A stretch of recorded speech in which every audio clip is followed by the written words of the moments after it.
লাশ বলে নাকি, লাশ বলে নাকি সবাই। বান্দা যখন দুনিয়া থেকে বিদায় হবে ওই মুহূর্তে এমন অবস্থা, করুণ অবস্থা, করুণ অবস্থা, সমস্ত পরিবারের মানুষরা কান্না করে, আহারে আমার বাবা আমাকে এত মহব্বত করেছেন, এত ভালোবাসেছেন, আমার বাবা আমাকে এত মহব্বত করলেন, আমার ভাই আমাকে এত মহব্বত করলেন, এবং দুনিয়া থেকে বিদায় হয়ে যাইবেন। কিন্তু দেখা যায় সবাই কান্না করে, সবাই কান্না করে, সবার অবস্থা খারাপ। এতদিন এত মহব্বত করলাম, দুনিয়ার মধ্যে সর্ব অবস্থায় একসাথে চলাফেরা করলাম, কিন্তু আজ নাই, আহারে দুনিয়া থেকে বিদায় হয়ে যাইবেন। আপনার প্রাণ পাখিটা বাহির হয়ে গেছে, প্রাণ পাখিটা বাহির হওয়ার পরে সবাই কান্না করতেছে। এখন কিছু মানুষ কান্না থামায়া বলে আর দেরি করা যাবে না, দেরি করা যাবে না, এখন লাশটারে ঘর থেকে নিয়ে বাহির করো। আরে এত দামি কাঠ, এত দামি বর, এই বরের মধ্যে একটা মেয়ের জন্য আর কেউ রাখতে চায় না। আর এত দামি পাত্র, এই পাত্রের মধ্যে আর কেউ গোসল করে না। এখন সবাই মসজিদ থেকে বলে যাও, মসজিদের মধ্যে চলে যাও, মসজিদের মধ্যে গিয়ে ওই খাটটা নিয়ে আসো, ওই খাটের মধ্যে নিয়ে তাকে কিছু বড়ই পাতা দিয়া, এই বড়ই পাতা আপনি দেখতে পারতেন না, আপনি উড়ান থেকে ফেলাইতেন নিয়া, এখন দেখা যায় ওই বড়ই পাতা দিয়া গরম পানি করিয়া শরীরের মধ্যে আপনার ডালা হয়, গোসল করানো হয়। আহারে কত সুন্দর সাবান, কত সুন্দর শ্যাম্পু, মাথার মধ্যে সুগ্রাম শ্যাম্পু দিতেন। এখন দেখা যায় কিছু দেওয়া হয় না, কিছু দেওয়া হয় না। এখন দেখা যায় সবাই এখন আপনাকে তাড়াতাড়ি খুব দ্রুত গোসল করাইতেছে, গোসল করাইয়া এখন দেখা যায় বাজারের মধ্যে বাড়ায় কাপড় আনার জন্য। বুজুর্গানে দিকগণ বলেন, বুজুর্গানে দিকগণ বলেন, কাপড়ের কাপড় যারা যে ব্যক্তিরা বাজার থেকে গিয়ে আনে ওই ব্যক্তিরা কাপড় পরে না, এই ব্যক্তিটা বানায় সেও পরে না, যে পরে সেই জানে না। বড় আশ্চর্যজনক, বড় আশ্চর্যজনক কাপড়ের কাপড় এই ব্যক্তিটা বানাইলো, ওই ব্যক্তিটাও পরে না। যিনি বাজার থেকে গিয়ে আনলেন উনিও পরলেন না, আর যিনি পরলেন উনি জানেন না উনি যে কাপড়ের কাপড় পরেছেন। আহারে এমন অবস্থা, এমন অবস্থা। এখন দেখা যায় কাপড়টা পরাইয়া ওই ব্যক্তিটারে এখন দেখা যায় দ্রুত মসজিদের মধ্যে নিয়ে যাওয়ার জন্য রেডি হয়ে যায়। ওই জানাজার মাঠের জন্য দ্রুত নিয়ে যাওয়ার জন্য সবাই পাগল পাড়া হয়ে যায়। এমন অবস্থা, এমন অবস্থা। ওই সময় আর সন্তানটা কান্না করে না আগর মতো। এখন সবাই দ্রুত নিয়ে দাফন করার জন্য পাগল পাড়া হয়ে যাইতেছে। লাশটা পচে যাবে, লাশটা পচে যাবে, সবাই এই কথাটা বলে। এখন আগের মতো আব্বা বলে ডাকে না, আব্বা বলে ডাকে না। এমন অবস্থা ওই মুহূর্তে দেখা যায় ওই ব্যক্তিরা বলে যদি নেককার হয়ে থাকে, আল্লাহর প্রিয় বান্দা হয়ে থাকে, তাহলে সেও বলবে দ্রুত আমাকে কবরের মধ্যে নিয়ে যাও, ওই কবরের মধ্যে নিয়ে রাখো। আর যদি বদকার হয়, বদকার হয়, ওই মুহূর্তে ওই ব্যক্তিরা বলে না না, তোমরা আমাকে কবরের মধ্যে নিয়ে রাখো না। অসন্তানেরা তোমাদের জন্য পাগল করা হইয়া আমি সর্ব অবস্থায় আমি হারাম মাল ভক্ষণ করেছি। আল্লাহ বলেছিলেন আহাল্লাল্লাহুল বায়া ওয়া হারামার রিবা, কিন্তু আমি ওই কথাটা বুঝি নাই। আল্লাহ তো আমাকে ব্যবসা হারাম, সুদ ব্যবসা হারাম করে দিয়েছিলেন, আর সুদকে হারাম করে দিয়েছিলেন। এর সন্তানেরা আমি তো বুঝি নাই, তোমাদের মহব্বতে আমি সুদ খাইছি সর্ব অবস্থায়, তোমাদের মহব্বতের সর্ব অবস্থায় উজরের মধ্যে কম দিয়া উজরের মধ্যে কম বেশি করছি, তোমাদের মহব্বতে সব কিছুর মধ্যে আমি চুরি করছি যাতে তোমাদেরকে ভালো খাবার খাওয়াইতে পারি। এ সন্তান এত কষ্ট করলাম তোমাদের জন্য, এখন তো দেখা যায় তোমরা আমাকে বাড়ির মধ্যে রাখতে চাও না। ও সন্তানেরা তোমরা কেন আমাকে দাফন করবা? ওই কবরটা আমার জন্য সারা সবাই অপেক্ষা করতেছে, সব কিছু অপেক্ষা করতেছে। না না না, চিৎকার করতেছে, চিৎকার করতেছে, চিৎকার করতেছে। ওই ব্যক্তিরা চিৎকার করার পরেও কেউ শুনে না। ওই মুহূর্তে দেখা যায় জানাজার নামাজ পড়ানোর জন্য নিয়ে যাওয়া হয়েছে। ওই মুহূর্তে মাঠের মধ্যে যাওয়ার পরে ওই ব্যক্তিরা দেখতে পায় কে তার জানাজার নামাজ পড়াইতেছে, কে তার জানাজার নামাজ পড়াইতেছে। যখন তাকায়া দেখে মসজিদের ইমাম সাহেব তার জানাজার নামাজ পড়াইতেছে, মনের মধ্যে একটা আফসোস থাকে।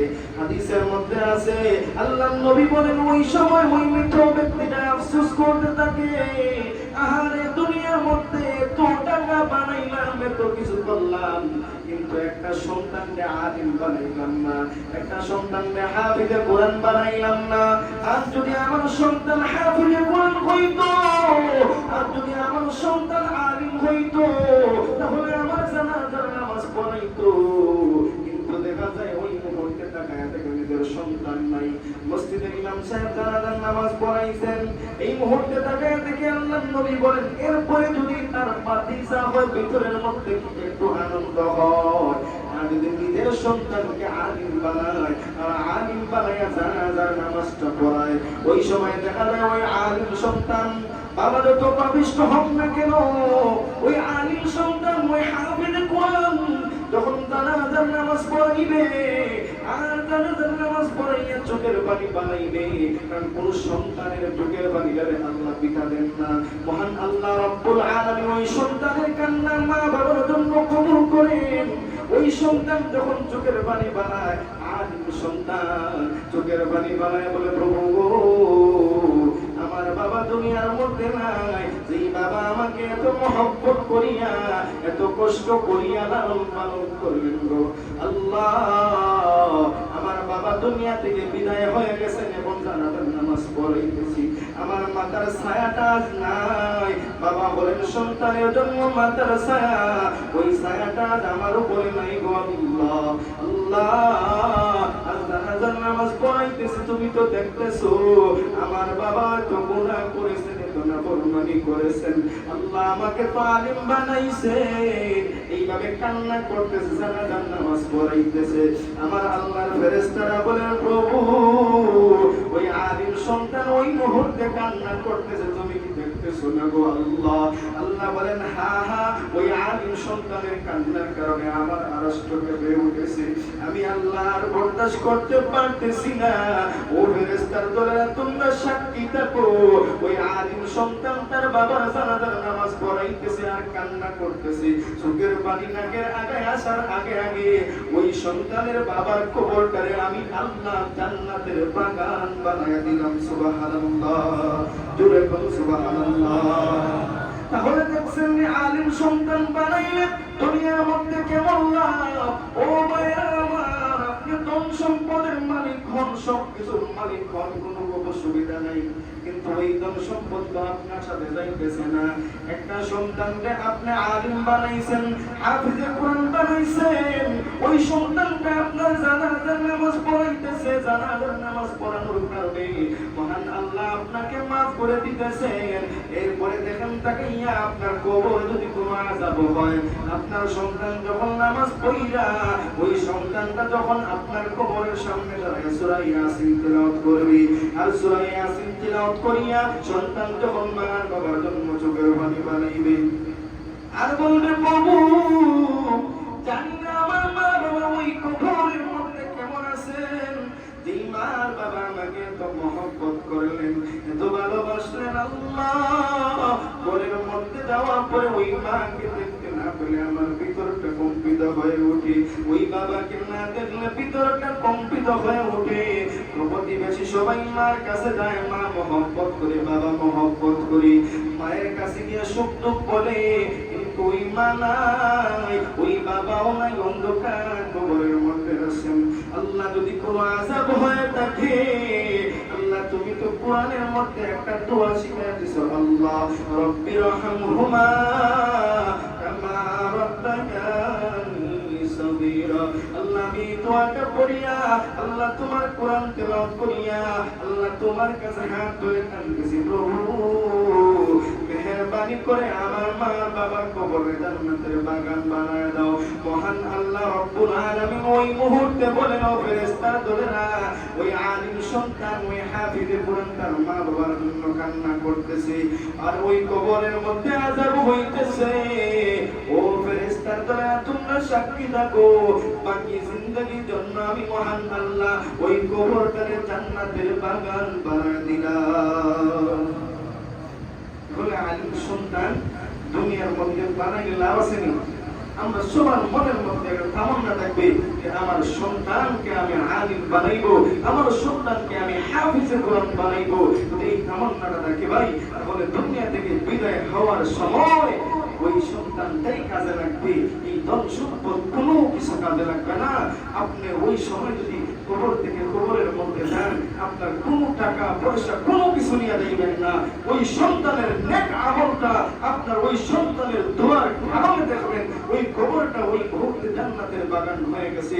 তাহলে আমরা ধন সম্পদ তো আল্লাহ দিচ্ছেন, কিন্তু এই ধন সম্পদের চিন্তা না করিয়া ওই সন্তানকে কিভাবে মানুষ করা যায়, সন্তানকে কিভাবে আলিম বানানো যায়, সন্তানকে কিভাবে হাফিজে কোরআন বানানো যায়, এই চিন্তাটা যদি ভিতরে থাকে আর সন্তান যদি হাফিজে কোরআন বানান, তাহলে বাদশার মতো কবরের মধ্যে ঘুমাইবেন। ওই সন্তানটাই আপনার জন্য সুপারিশ করবে, আল্লাহর কাছে বলবে আমি হাফিজে কোরআন বানাইলে কিয়ামতের কঠিন ময়দানে 10 জন আত্মীয় স্বজনকে সুপারিশ করিয়া আল্লাহ জান্নাতের মধ্যে নিয়ে যেতে পারবে। সুবহানাল্লাহ।